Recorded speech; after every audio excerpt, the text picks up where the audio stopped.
Thank you so much for joining Strauss & Co. today and a very special guest from Kaya FM, Greg Maloka. Greg, thank you so much for being here. This is the final Zoom talk about with Strauss & Co. For our sale that kicks off tomorrow. And so I suppose it's appropriate that we've got Higgo here, as well as we've got session number 1 is going to be wine. So you can find out all about some of the yummy wines that we've just been talking about today. And I suppose we're going to be hosted by Higgo and Dr. Alastair Meredith from Strauss & Company. And again, Greg, thank you so much for joining us on the Saturday. I think it's really it's a nice push and such a fantastic way to end off this series of Zoom talk about with such a special guest. And it's really lovely to have you. Welcome, and gentlemen, over to you. Thank you. Thanks, Higgo. I really appreciate the invitation. I know my friends at Strauss & Co. like to, put me in a corner. Generally, the hardest gigs are the first and the last, because people perfect everything right in the middle. And there's usually a very high expectation of, the last session. But let's hope it's great. I'm very excited to be invited here to speak about some of the things that are very dear and favorites of mine, but very honored to have two esteemed gentlemen who truly live these passions of mine. I guess I'm a little, jealous of you cats because, you guys are, when you wake up and you say you go to work, you do exactly what I love. But good thing I love my work too, so I guess we're okay. I thought to keep this a little interesting, we obviously have wines and we have art that we want to talk about. And I thought what would be, quite an interesting way of looking at it is, to put all three and I say three because it's generally two things, but put all three things in one space. And I wanted to talk first about Preller. So if Dr. L, if you could. Oh, yeah, sure. I'll just get the slides up if you give me a second. Yep, Preller. There we go. All right. So, my introduction to Preller really was through you, and I don't know if you know about that. I've, as an avid collector, I've always kind of read up a bit on him. But there's some really interesting nuggets about Preller that you've shared with me, which I would like you to share with the viewers today. Yeah, well, I'd love to. I do remember chatting about Preller with you a number of times, and you probably know that he's one of my absolute favorites. Yeah. He really is a spectacular South African artist, one of a handful of 20th century South African masters that I would argue should have an international profile. And sadly, for various reasons, the cultural boycott, he never really got the international platform he deserved. But the wonderful thing about Preller is that he does sit absolutely and entirely in a unique position in South Africa. There are very, very few artists that you can genuinely compare to Alexis Preller in the South African canon, at least. Biography is also very important in Preller's art making and in his output, and I happen to like that as an art historian. You can often sort of compartmentalize the sections of his career and link it very closely to what was going on in his lifetime. Very, very quickly, he was born in Pretoria in 1911. He was a bit of a light lamaki with his sister.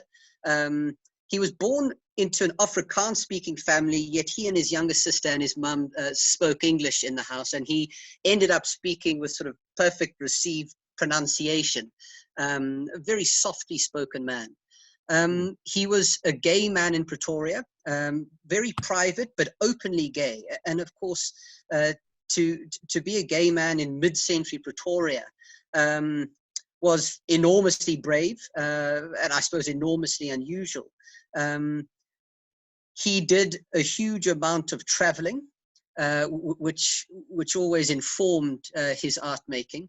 But he spent time as a prisoner of war in in Libya and northern Italy, the Middle East.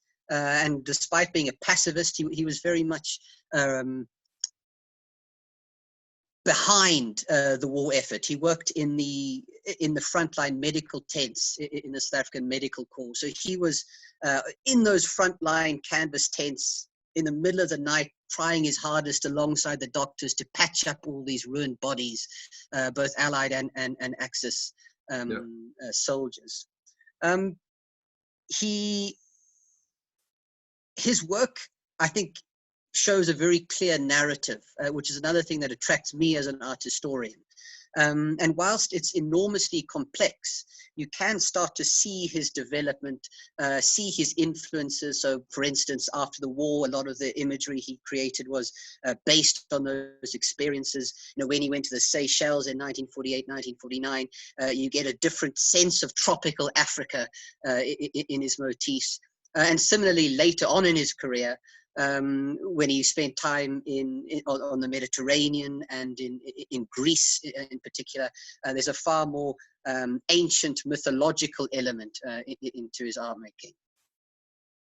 That's brilliant. I mean, one of the things that I love about some of the work that he does is just his expression of the continent, particularly his love for masks, and I guess the complexity with which he does his work. Would you say that's also a sum of his experiences? You know, as you quite painted out. I mean, from gay men in Pretoria in those early years to a prisoner of war to somebody who was in the front lines. I mean, that to me, sounds very, a very complex life. It sounds like almost the kind of life I lived in Diplo.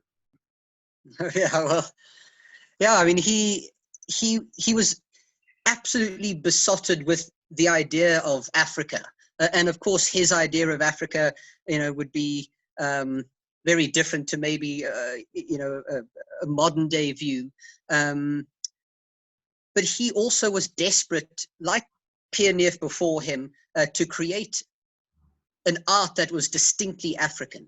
And he did that in a number of ways. I suppose the most obvious being a real focus on African mythologies.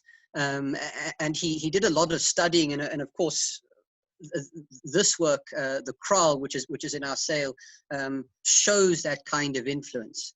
If you read what the wonderful Carl Nell and the late Esme Berman have written about Alexis Preller, you'll get a sense that he was always after what he described as the eternal sense of Africa, a real spirit of Africa. Now, that might seem quite prosaic, nowadays, but you need to bear in mind that the kind of work being produced in South Africa in the 30s and 40s wasn't really focused on that. It was still very Eurocentric, very Western.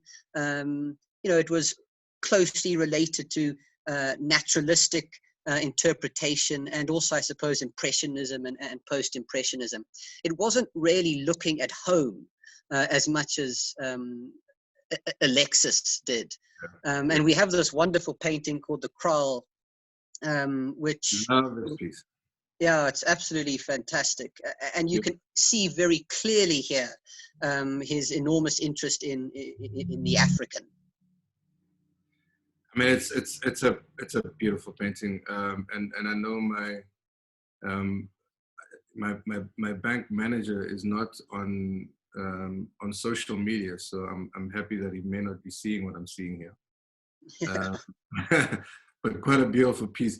Higgo, just to bring you in,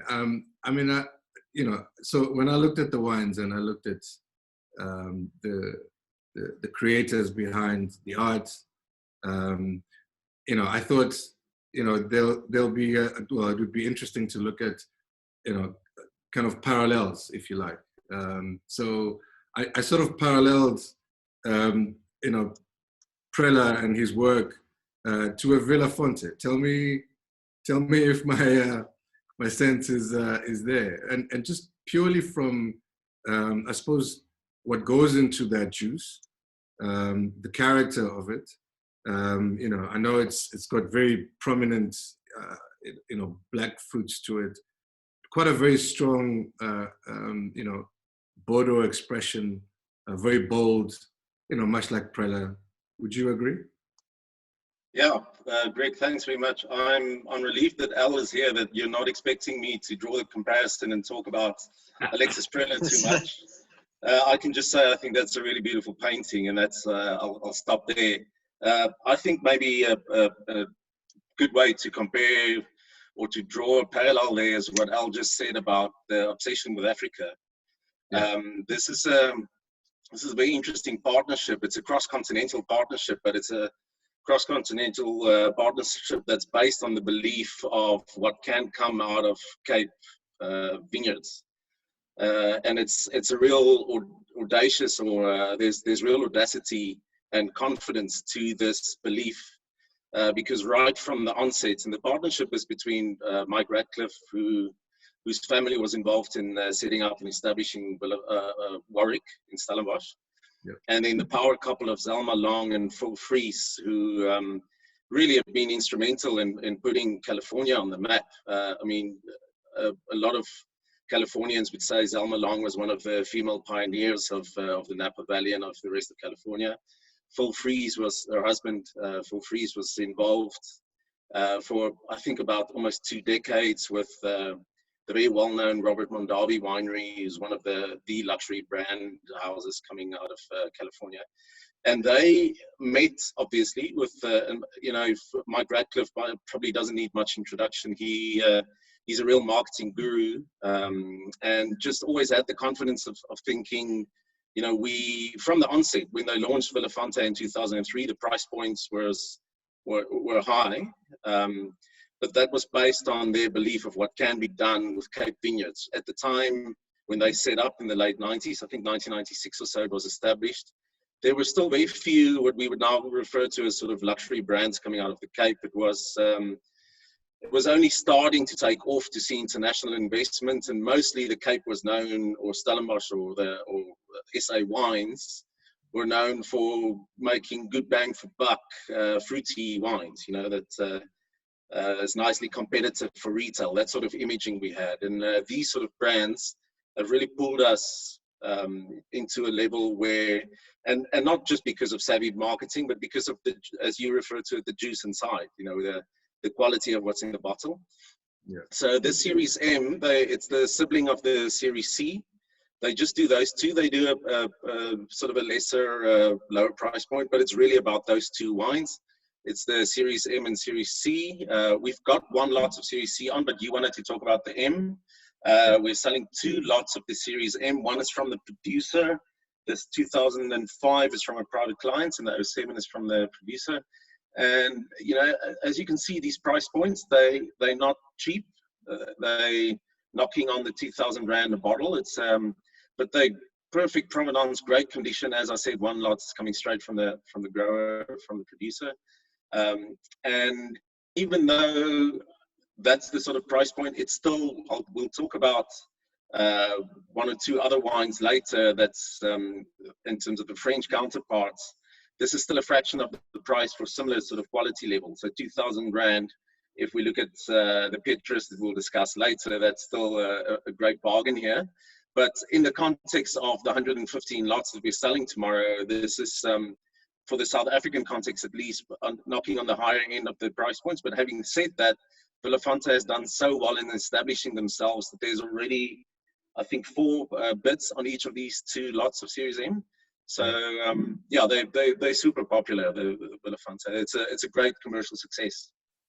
No, I mean, it's brilliant, and Mike has done a really fantastic job in, I mean, positioning the brand. My first, you know, sort of encounter with the brand, we hosted a Kaya FM wine and malt whiskey affair, and which we can't have this year. I mean, can somebody get rid of Corona already? In fact, my first taste of the brand was the Series C, which was slightly more expensive, as you say. And then I tasted the M, and I wasn't quite sure. you know, because, you know, having had to see, I guess, you know, I had some kind of expectation of similarity, did not really respect the difference between the brands. And I think I made the mistake of, you know, drinking it with, I think with Mike on the other end of the line. And that was the end of it. Like you say, he's one of the best marketers. But one of the things that I wanted to ask both of you, I mean, Doc, when 2 years old, you know, and I got to think about, you know, time and value, which seems to apply in both instances where time is critical. I mean, obviously for the wine, there's a limit to that time. You know, Higgo, I'm interested in you know how long the M holds in your experience. And what that's going to do to what it's worth. And Doc, maybe if you can comment along the same lines, just in terms of, you know, at a moment that any artist produces work, you know, is the passage of time significant where price is concerned? Absolutely. There's two answers to that question from a wine point of view. If we specifically isolate Vilafonté as the context, the one is simply looking beyond the label, just look at what's inside the bottle. And, you know, we drink our wines too young in South Africa. There's no doubt about it. That's part of the inspiration of why we launched this whole platform, the Strauss & Co platform. We only started last year, but I have a strong passion for the ageability of South African wine. I would say, I mean, it's fair to say the Series M probably is not quite as long-lived as the Series C. And that's that's mostly based on the building blocks. Series C is inspired by Cabernet Sauvignon. Series M is inspired by Merlot. That's also why those letters apply. And Cabernet just has a little bit more structure and tannin and so forth for long life. But one shouldn't think this the Series M is a light and fruity wine. It's got a lot of power, and it draws its inspiration from the right bank of Bordeaux. In France, where Merlot leads the way as well, and we'll talk about that a little bit later. And the wines can be super long-lived, so there's no reason that Merlot can't age. But my feeling is, especially that 2005, quite a warm, bold vintage.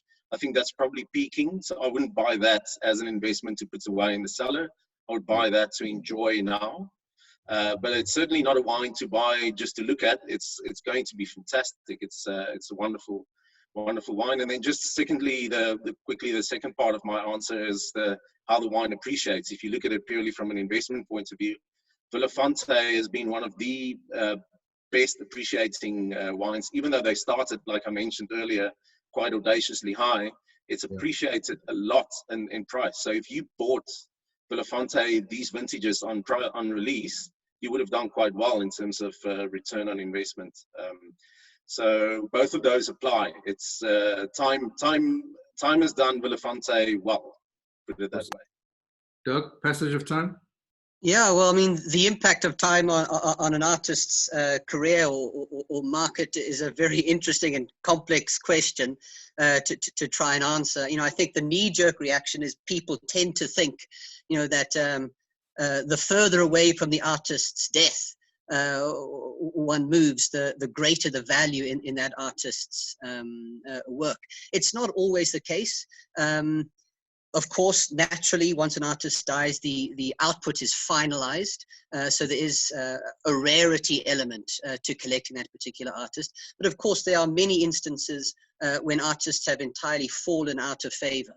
You know, the pricing artworks and artists' careers pulls in so many different strains, you know, in terms of, you know, has an artist been well received critically? You know, have they always been very well collected? You know, have they had exhibitions and retrospectives? Has there been lots of literature published on a particular artist and the artist's place in a canon? So it is an awkward question to have to answer. Generally, I would say time does help value. If you look at the South African market, generally, it continues to increase. And whilst some artists have kind of fallen away, and we do try and regenerate interest in those artists all the time, because inevitably the quality is still there. But yes, overall, I would say the passage of time is generally good in terms of artists' value. That's fantastic. I mean, so, you know, I thought I'd add a little bit of a twist to this thing, and, you know, comparing these two just in terms of character, but, you know, top it all off with, you know, a Miles Davis sort of vibe to me. If you are staring at a Preller, you know, and you're sipping on a Series M, I'm sure a Miles Davis So What will go so well. It just encapsulates, you know, part of I do what I do because I do what I like, which is really impressive. So, you know, make sure if you don't collect Miles Davis, make sure that you get a little bit of Miles when you go through these pieces. Very excited about this Kraal, Doc. I mean, I've always kind of been attracted to the masks, but sterling work from Preller. Yeah, fantastic. Really beautiful. So it's sitting between 800 and 1.2 million for all the reasons that you've just discussed, I guess. Yes, and I mean, I would argue that it's still, you know, valued on the low side, you know, bearing in mind how important a work it is. Yes, it's stunningly beautiful, but it's related to the work I'm showing you on the left, which is the second version of the Kraal that Preller did in 1948. This work on the left is a much larger work, enormously complex compositionally, and this is owned by the nation. It's at the Zico, the National Gallery in Cape Town. It's almost always on display. And the one we have on sale on Monday is a smaller and slightly later version of this painting. And I think he probably did 4 or 5 versions starting in 1948. But you know, you see so many you know, wonderful inclusions. You see this Baga drum that I'm showing on the left that Preller includes. Sorry, my dog's not too happy. Bring him on, let him participate. Yeah. And then also this Baga, Joyce, and also this Baga bird that you see sort of dotted around the composition. And of course, what is it showing? It's showing Preller's very deep and real interest in trying to get some understanding of African cultures and African mythologies.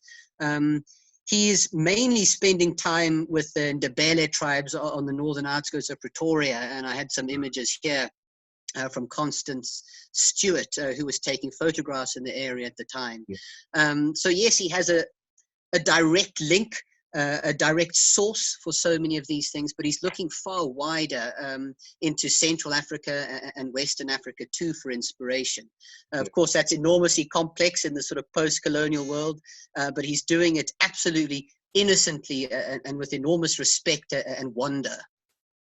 Yeah, I mean, I must say, when I looked at the Kraal, I couldn't help but see a combination of cultures. You know, for me, you look at it and you don't just see one culture. I mean, anything from Ndebele to Egyptians. When you look at, you know, some of the lines and I think just the representation of certain parts of that.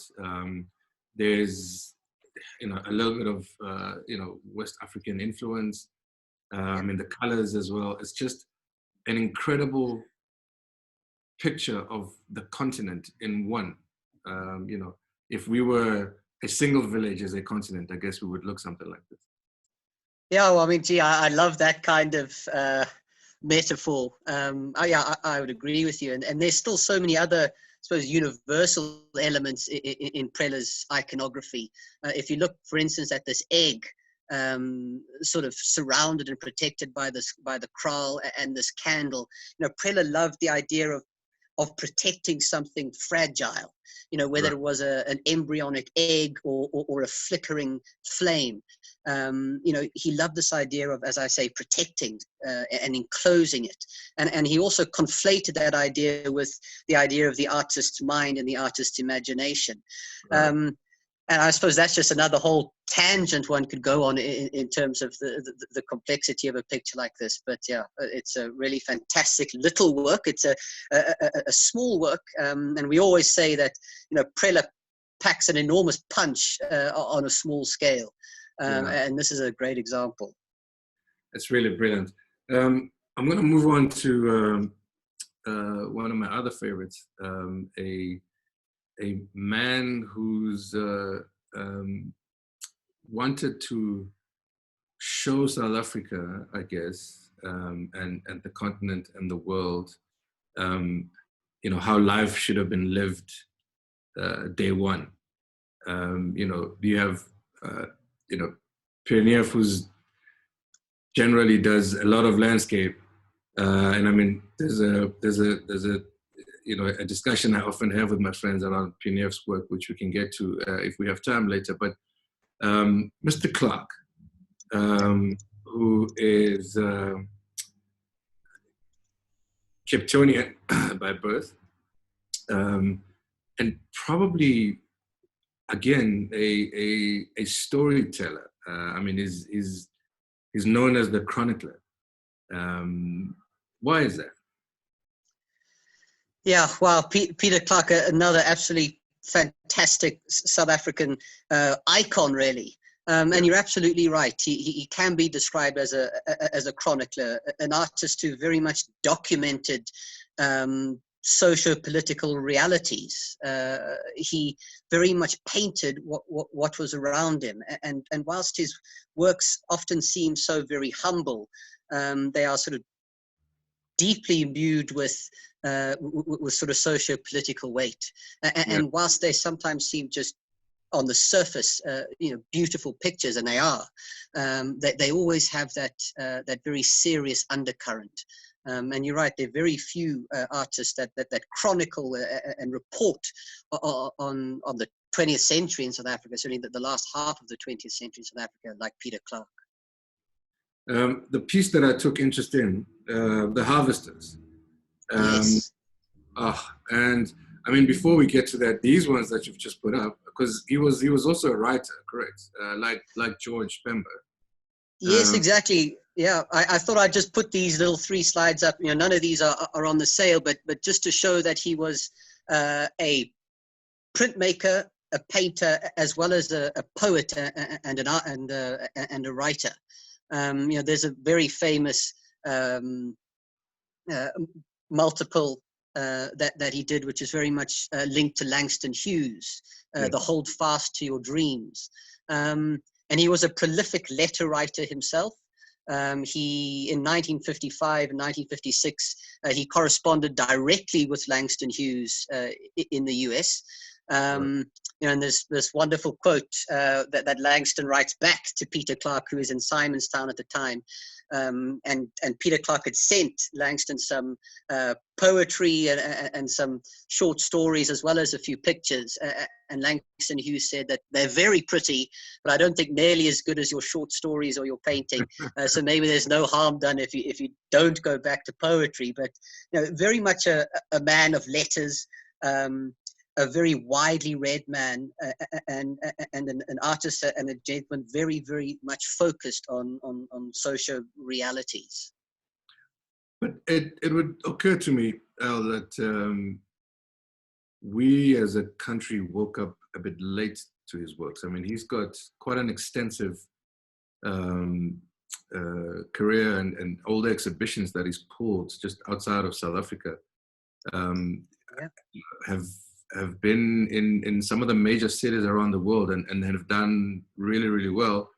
He's got extensive bodies of work, obviously, but also his accolades, I mean, are miles. Why did we only wake up to Mr. Clark so late?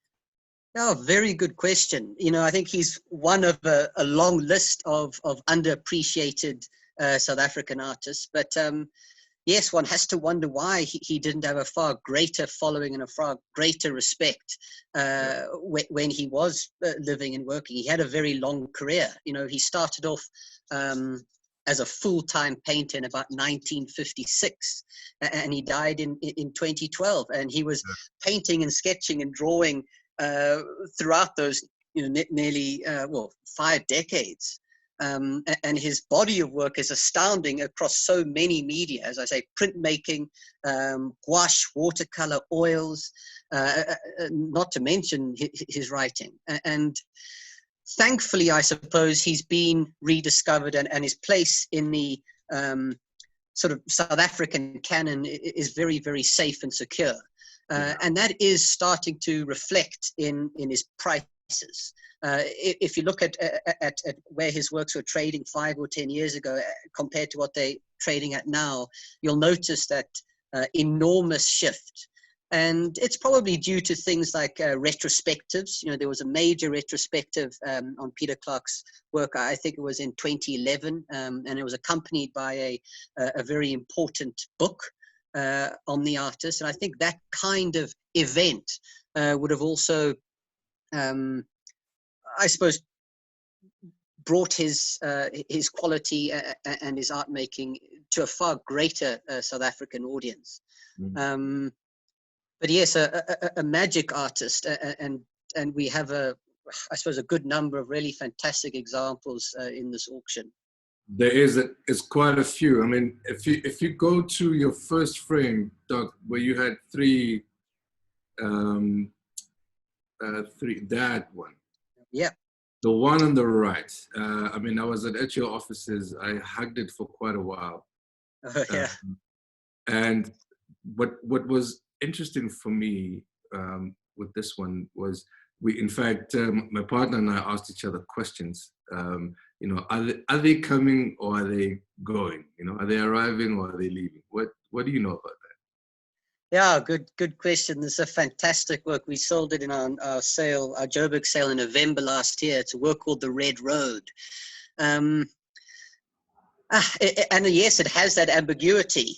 You know, it's Peter Clarke doing what so few artists can do, taking something seemingly simple and innocuous, you know, two figures walking on a road, and making it not only beautiful, but, you know, filled with different connotations. It's part of his Tessera's Dal period, which starts in about 1956 into the early 1960s, where he is, I mean, to quickly summarize, you know, he's a dock worker, first and foremost in Simonstown in the early 1950s. And in 1955, he decides to be a full-time artist, and he goes to Tessera's Dal, this rural community, every single spring. And he sketches and draws and paints whilst he's there. And he gets back to Simonstown, usually before Christmas, and starts committing all his ideas into larger, sort of fully realized works. And The Red Road is one of them. And you can imagine him seeing this couple, this potentially older man and this young child, you know, walking, I suppose, lonely, but of course they're suggestions of sort of cross-generational connections and assistance. There's obviously a story and a narrative here, and like you mentioned at the beginning, we're not exactly sure what that is. You know, are they leaving Tessera's Dal? Are they entering it? And of course, you've got that wonderfully dramatic, seemingly stormy sky and the skeletal tree with those wonderful flashes of oranges and pinks. You know, I think it's a picture that you can just sort of stare at endlessly with so many narratives going through your mind. Absolutely. And I mean, that town was where they were moved to, right, on in this, as a result of Group Heiress Act, correct? Yes, well, I mean, Tessera's Dal, he usually spent weeks and months there every year, but he eventually moves to Ocean's View, having grown up and generally lived in Simonstown. But yes, he is deeply affected by those communities being uprooted all around him. And I mean, you're absolutely right to pick up on that, because there is that undercurrent of being uprooted in an image like this. You know, have they been cast out? Are they forced to leave? And of course, there's a very real metaphor as far as communities being moved and uplifted during the 50s and 60s and 70s. Higgo, The Meerlust is part of the auction. In fact, one of the things that I wanted to touch on earlier was, as a first-time collector through you guys, I had obviously a couple of questions. How do you, how do you ensure quality, authenticity, of the brands, of the juice? I was quite blown away by your system. I mean, before we touch on that, I think it's quite an important thing to share, just in terms of, how the wine is kept, how it's traveled. I've opened a couple of, the ones that I got from you the last time, and I had to stop myself because there were some, collections from the 70s, because I'm a bit obsessed with, the decade of my birth. Even though I hear it wasn't that great for Burgundy wines, we're talking Bordeaux today. Your process, if you could talk to us about that. Sure, Greg. Firstly, we're the first auction in South Africa that allows. The primary focus for us was to open the secondary market of South African wines and to really talk about South African wine as a potential investment category. Yep. Really putting it on the pedestal where it belongs. So a key component of that was to allow private collectors, of course, to sell on the platform. So that means we're not only selling wines from producers. Producers don't enter a competition to sell. We've highlighted and identified what we believe are the best, most iconic, highest quality wines coming out of South Africa. Yep. And producers are more than welcome to submit wines as sellers, but they become normal sellers like a private collector would. When we have a new private collector approaching us and saying, I have this wine, then obviously the first thing to do is looking at the wine in terms of what does he or she have, to see if there's quality in the cellar. But then if we don't know the cellar, if it hasn't been stored at what we refer to as reputable cellars, like or professional storage, if it's been stored at someone's home, then we would go and visit the cellar, open a few bottles, look at the condition, ask about the provenance, where was it purchased, and one can really quickly tell. And we've had some very interesting approaches from all sorts. I mean, I could entertain you with some stories of the phone calls and emails that I get. It's quite easy to recognize a serious collector, and once that's done, we'll start to assess the cellar, and we've done that now to the extent that we have some really good private cellars that's sold with us since last year. But anybody's welcome to approach us, connect with us on the Strauss platform if they have wines to trade. The interesting thing is, you would think that something is superbly rare. Wine is a little bit different to art in the sense that it has to remain delicious. We're not selling something on visual value. We're putting our word behind it, that we know that the wine will be of good quality when you open it at home.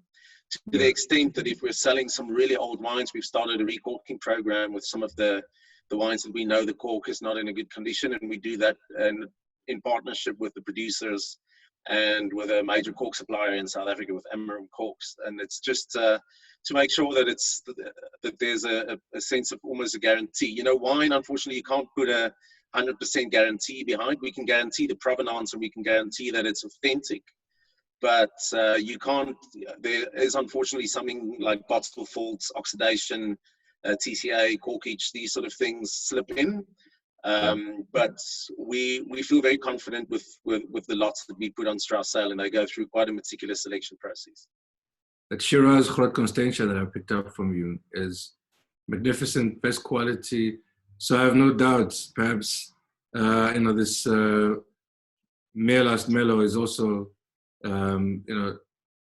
quite a good buy. I mean, I'm looking at that price of $5,000 to $6,000. What a bargain, eh? It's a real bargain.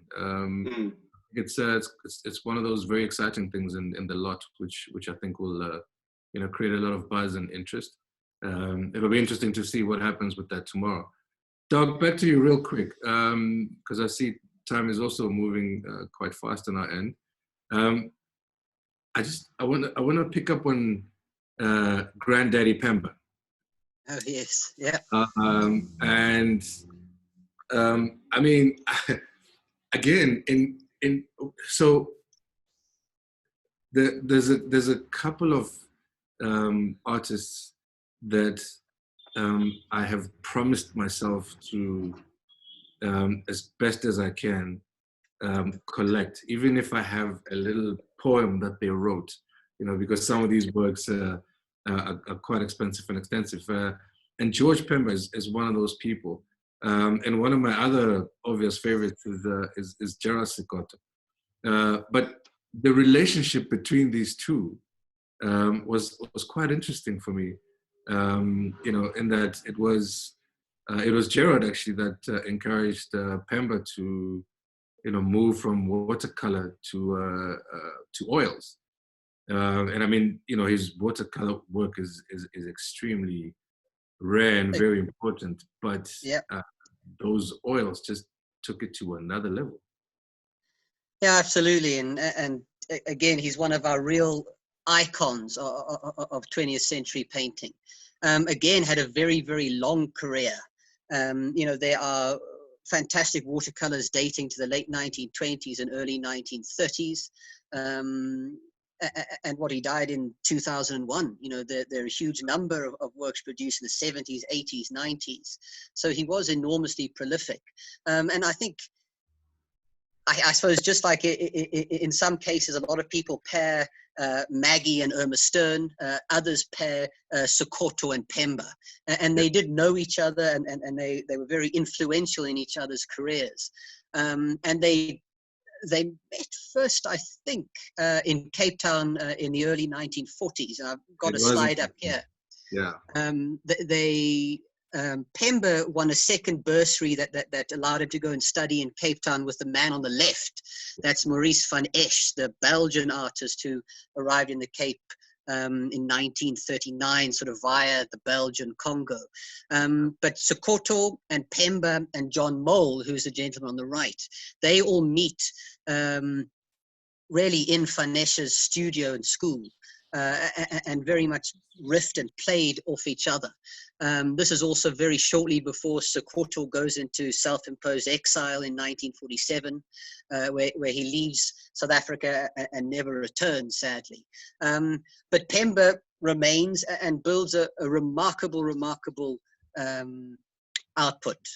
And we have, I have to say, an absolutely exceptional example in the sale, which is Flight to Basotoland, was one I'm showing you here. It's a really spectacular example. It's got everything you could ever want for in a Pemba. Enormous sort of contemporaneous political weight, beautifully painted, dramatic, emotive, wonderful colors, expressive. To me, this is a museum grade picture. It is incredible. I mean, and again, I looked at the price point and I got confused again because, as you say, Pemba is one of those very rare, expressive, artists whose works are quite deep and emotional, and you have to engage with his work in not just once and not twice but many times, to try and understand what emotion he's capturing, and I've kind of in my own way built him as a person who shows multiple emotions in one picture. When I think back to, I forget the name of the works, but there's one piece of work he did, and I think it was when he was in hospital with a ruptured appendix, and there were three figures on this particular work. It was an elderly gentleman in crutches, a woman next to him, and I think a figure who was a nurse.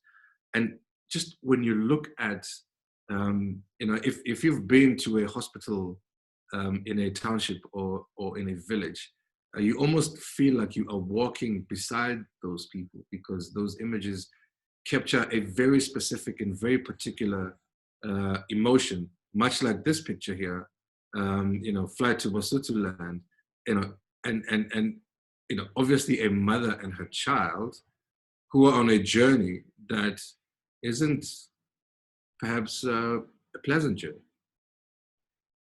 Oh, I mean, absolutely. I agree entirely. The way he tends to paint and describe his figures is enormously sympathetic. And I think in that regard, he's very similar to Peter Clark. Often very humble pictures, very, very sympathetic to the figures he paints. This one, has a whole extra level, of course, because it was painted in 1960.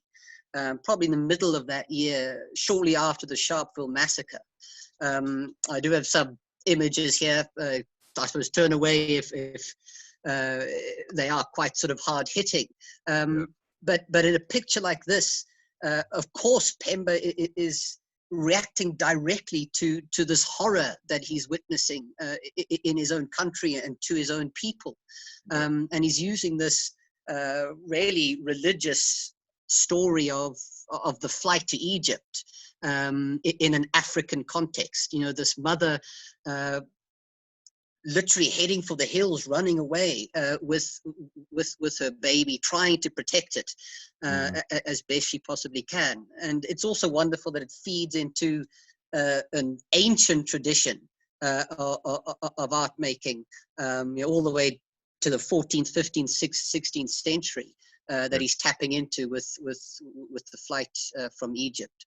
But yeah, a picture that, I'll be honest, I haven't seen in the flesh. I'm based in Johannesburg and this picture's down in Cape Town. I haven't seen it, but wow, when you look at a detail like this, the emotion in the face, but also those wonderful, wonderful, expressive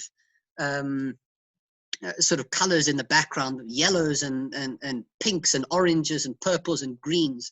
You'd never really pick them up if you were looking at the picture in a flash, but look at that highlight on the woman's head. It's pure lavender, which is sort of shadowing her brow.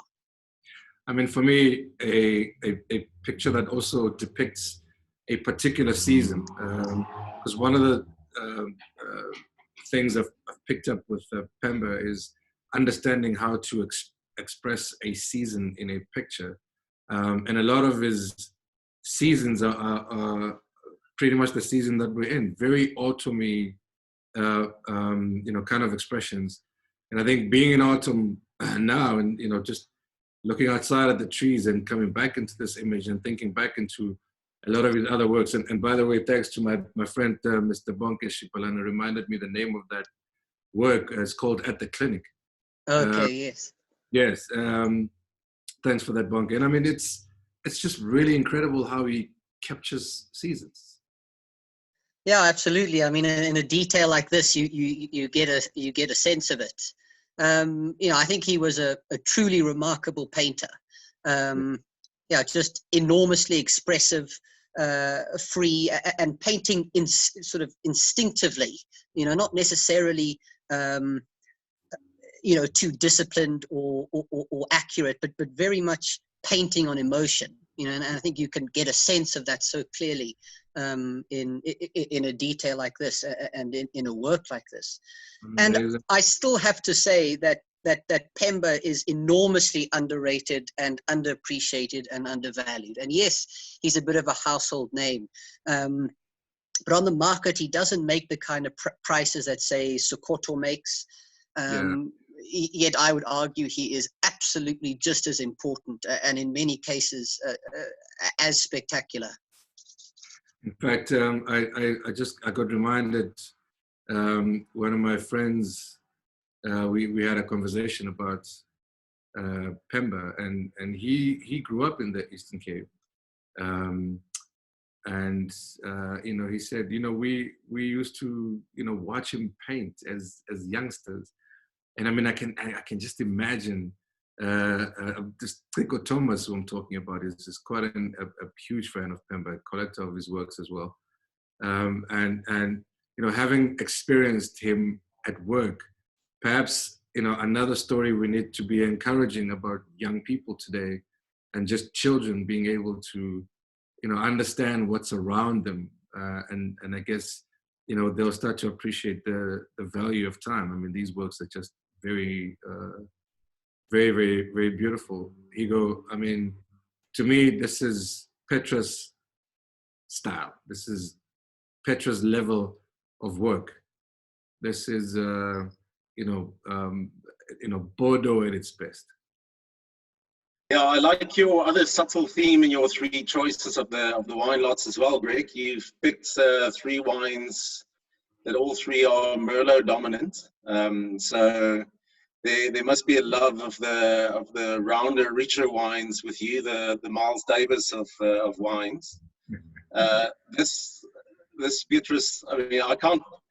That I thought, by the way, was a really good suggestion of music to listen to with Vilafonté is Miles Davis. I'm going to try that, some good jazz with Vilafonté. This one, I think something like Carla Bruni or Edith Piaf, or I don't know if you have suggestions, but this is really one of the grandest wines of all time.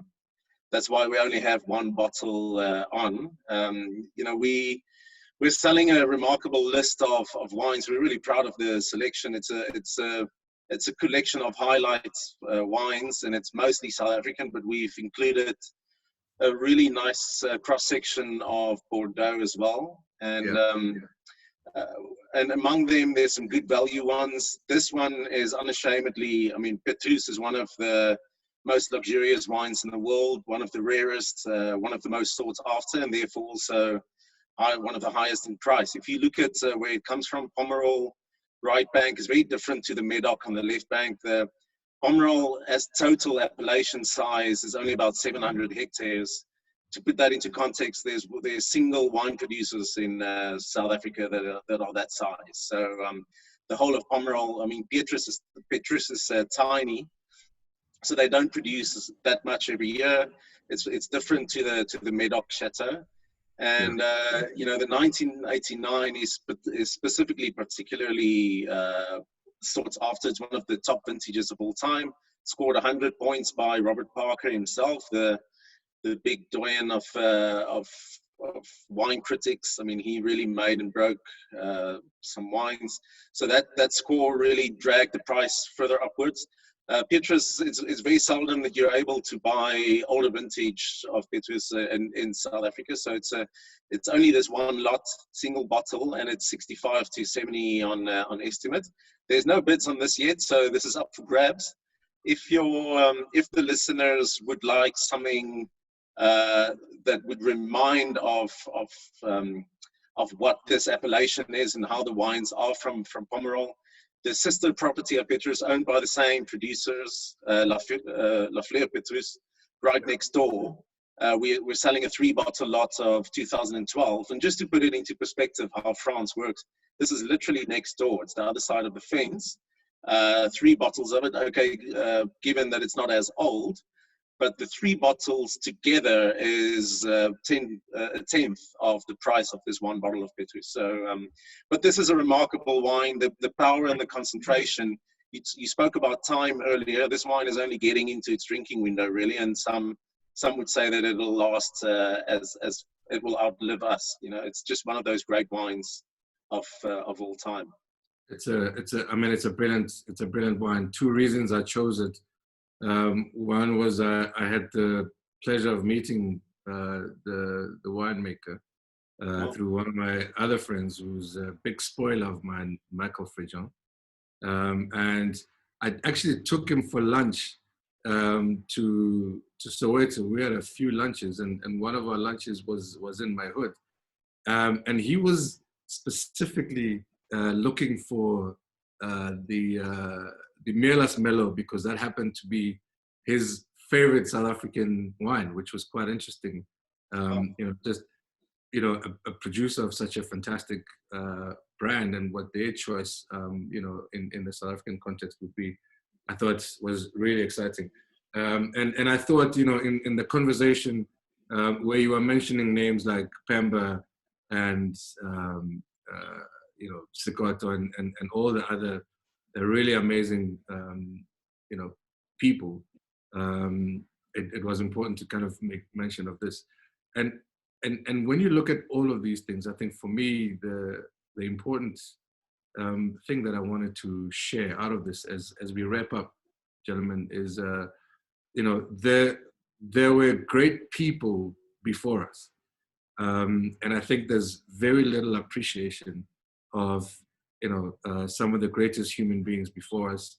We generally quite easily, you know, appreciate political figures.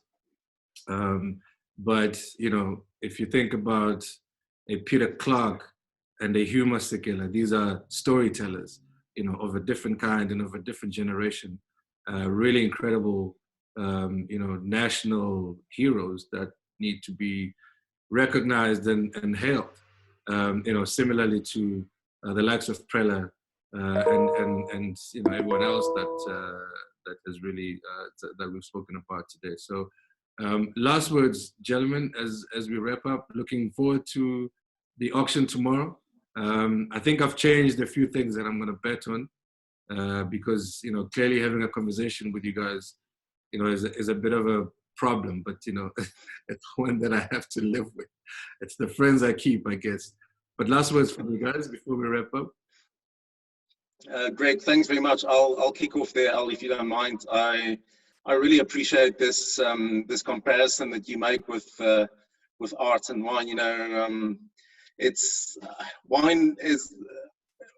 I enjoyed also earlier the Meerlust comparison with Peter Clark. You know, there's Meerlust has come and gone. It's been around and it's been around throughout the decades of all of this change that, you know, if you look at the larger context of South African wine, it's really a pre-1994, post-1994 thing. And wine doesn't happen in isolation. It's molded by nature, but it still also tells the story of the historical context and the social context and everything that happens around it. But mostly so, you know, I found wine remains an art form. The wine that you buy in a supermarket to drink today, there's nothing wrong with that. But I don't consider that an art form. But these sort of wines that's a true expression of the place and of the people's interpretation of that place. It also tells a story. It makes, there's a difference every vintage. It shows how the plant interpreted the sun, the rain, the climate, and then finally the human hand on it. So I appreciate this opportunity to have wines brought into a discussion around art. Thank you very much, Greg. Much appreciated, man. Thanks, Higgo, for joining us. And I mean, you know, I guess the other important story to tell is our relationship with land, our relationship with what comes from the land, our relationship with you know, the conversation that is an important one. You know, Doc, we spoke about artists who, you know, did not ignore environment in their works, who included it in its beauty and its ugliness, in everything that came with it. Last words from you? Yeah, well, I mean, thank you so much, Greg. It's been so wonderful, you know, making these comparisons. I think one of the things you've made so clear is that in South Africa, we're so incredibly lucky to have such incredible creatives in our past, you know, from the winemakers all through to the artists. And I have to say that bearing the quality in mind, you know, South African art and South African wine is still so enormously underappreciated and undervalued. And then the other thing, the final thing for me is it's also wonderful getting a very personal interpretation from you, sort of in relation to these pictures and these wines. You know, we live with thes think of them in a sort of purely art historical context, certainly the pictures, that is. And it's really wonderful to get someone like you giving a personal opinion, a knowledgeable and personal interpretation of them. So thank you so much. Thank you, gentlemen. Thank you so much. And to everyone else who's joined this chat, thank you very much to everyone who's been supporting this series. We hope our friends at Strauss will, create more of these opportunities for us to have very important conversations. Guys, thank you so much. Yep, thank you. Thank you, everyone. All right, cheers. Thanks for listening. Bye-bye. Ciao.